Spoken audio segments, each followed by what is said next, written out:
অভিনেতা রাহুল অরুণোদয় বন্দ্যোপাধ্যায়ের মর্মান্তিক মৃত্যু নিয়ে এটি আজকের একটি দ্রুত সারসংক্ষেপ। জানেন তো, বাংলা বিনোদন আর সাহিত্য জগতের জন্য এটা আসলেই একটা চরম অপ্রত্যাশিত আর হৃদয় বিদারক দুঃসংবাদ, যেখানে আমরা অকালেই দারুণ প্রতিভাবান একজন শিল্পীকে হারিয়ে ফেললাম। প্রথমত, ঘটনাটা ঠিক কিভাবে ঘটল। রাহুল দীঘা সংলগ্ন তালসারিতে একটা সিরিয়ালে শুটিংয়ে গিয়েছিলেন আর কাজ শেষে একটু রিল্যাক্স করতে সমুদ্রে নামেন। ঠিক তখনই আচমকা একটা বিশাল ঢেউ এসে তাকে ভাসিয়ে নিয়ে যায়।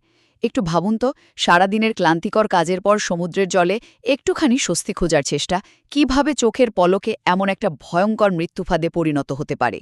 দ্বিতীয়ত, এই ভয়াবহ আকস্মিকতার রেশ ধরেই এখন শুরু হয়েছে আইনি আর শোকাবহ প্রক্রিয়া।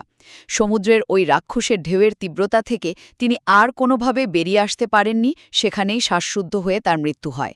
ঘটনার পরপরই পুলিশ সেখানে উপস্থিত লোকজনের বয়ান রেকর্ড করছে আর মৃত্যুর আসল কারণ জানতে ময়নাতদন্ত করা হবে।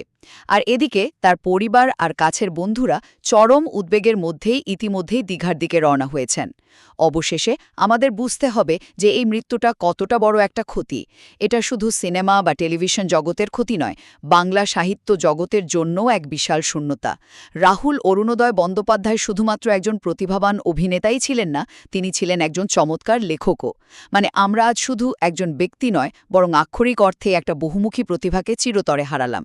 জাস্ট একটা আচমকা ঢেউ কিভাবে বাংলা সিনেমা আর সাহিত্যে এত উজ্জ্বল একটা নক্ষত্রকে চিরতরে নিভিয়ে দিল, তালসারির এই মর্মান্তিক ঘটনাই তার সবচেয়ে বেদনাদায়ক প্রমাণ।